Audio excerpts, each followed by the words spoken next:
Hi, my name is Ezio Belfilio. I'm a novice prop trader and a student of David Long. I've developed a small lot size calculator that can be used as an indicator in MetaTrader 4, and I've decided to give David a copy so he can make it available to his students as he sees fit. So I've generated this small video basically to show you how to install it and use it. So here we go. First thing to do is to install it into MetaTrader. The way you do that is have a copy of the calculator somewhere. Go to File, Open Data Folder in MetaTrader. What that will do is open a folder where MetaTrader is actually installed. You expand this MQL4 directory and select indicator directory. Now, all you do is take the indicator, left click on it and drag it into the folder, and it will install it there. Now in my case it's saying do I want to replace it because I've already got a copy, but in your case it'll just put a copy of the calculator there. So you close that, and the next thing you need to do is to close down MetaTrader and restart it, because that's the only way it'll recognize that file. Okay, once you've done that, if you open the navigator and look at customs indicator folder, just scroll down to the lot size calculator and drag it into your chart area. In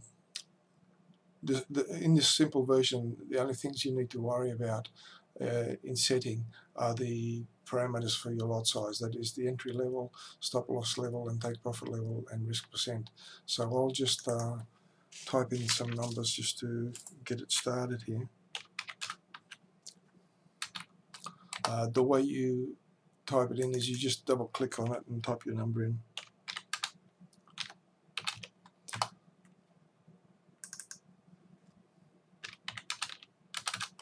And set your percentage risk. I'll just set it to 0.5% for the moment.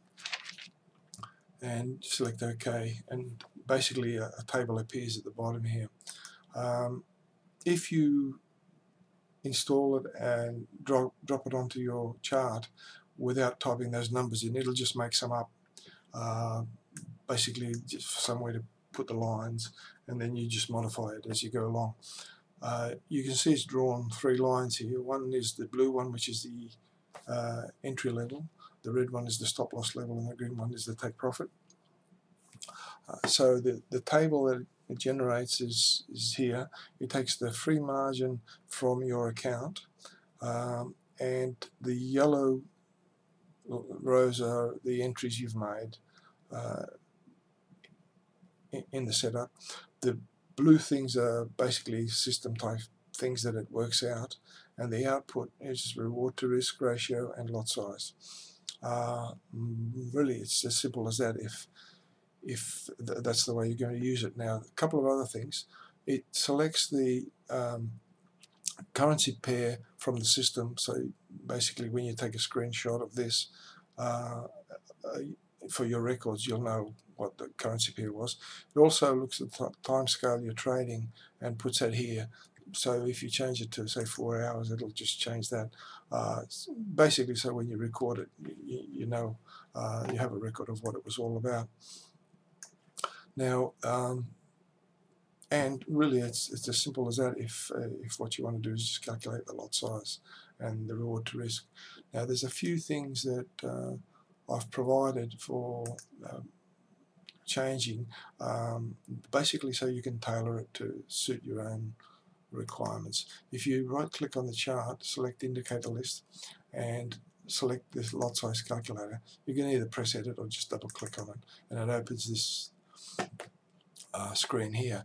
The first thing I would do is actually, under visualization, untick the show in data window, because you don't really want it to appear in the data window when you're displaying it on the screen.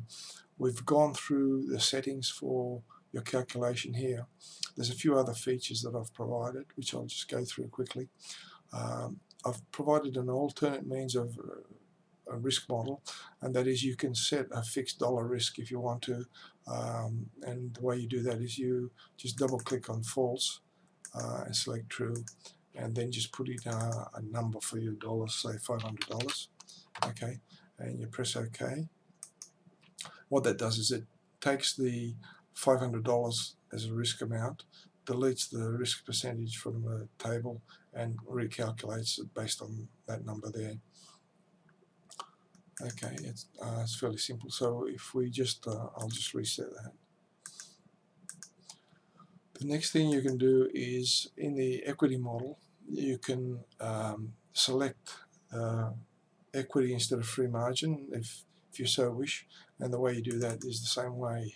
You just select that to true and press OK, and it'll show equity here.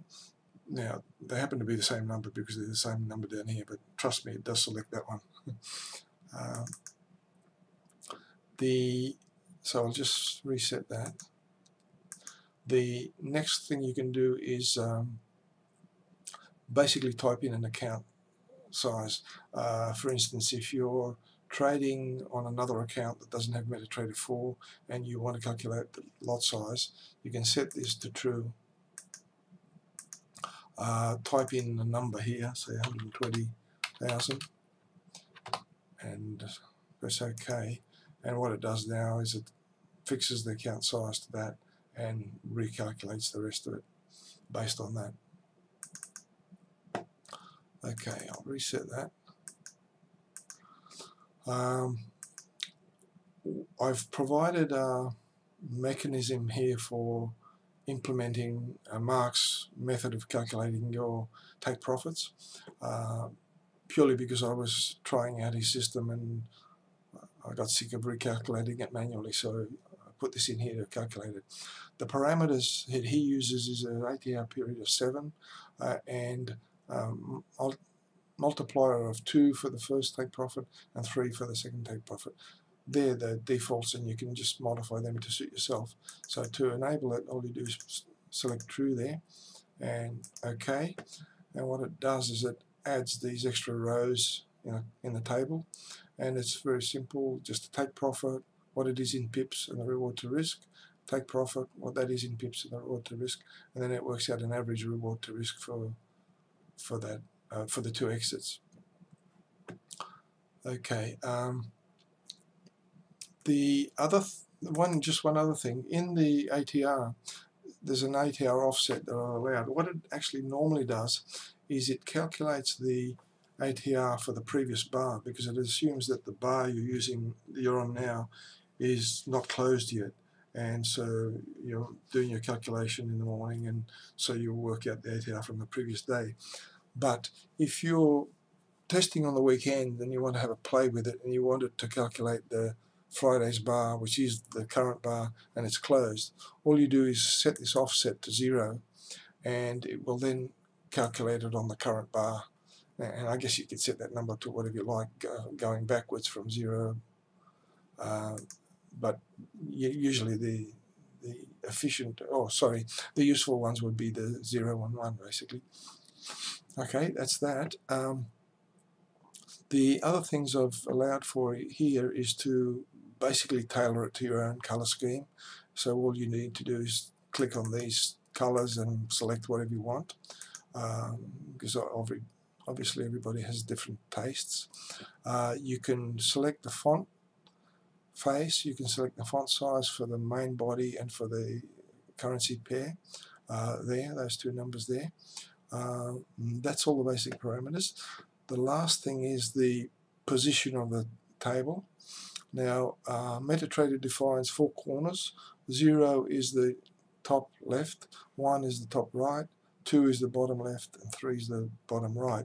So you can basically put this wherever you like. So if you press 0 and select that, it appears up there. With its quirks, it puts the table upside down, but anyway, I can't do much about that. And the other, basically, say if you put it at 3, it'll be the bottom right. Now, that's a useful place because I usually keep this section of the chart free. The only problem is it's got this quirk of justifying from the right when it's in this corner instead of from the left, and it looks a bit awkward. So what I've been playing around with, and I've also I'm sort of arguing with MetaTrader at the moment. I haven't completely sorted it out, but if you set that to the bottom left and select this right hand side to be true, what it actually does is it puts it on the right hand side but aligns it as if it was on the left hand side. The only issue I'm having with this is that it depends on the screen size and how big the window is and all that sort of thing, so I'm still fighting about that. You can play with it if you like, but I haven't quite come to grips with how to sort that out. Anyway, that's basically it. I provide it for you to use. No warranties, no guarantees. Like all care, no responsibility, basically. I welcome any comments, any inputs for improvements, or any faults that you find, because like all things, I've spent quite a bit of time testing it, but as soon as I give it to more than one person, there'll be a fundamental design flaw found.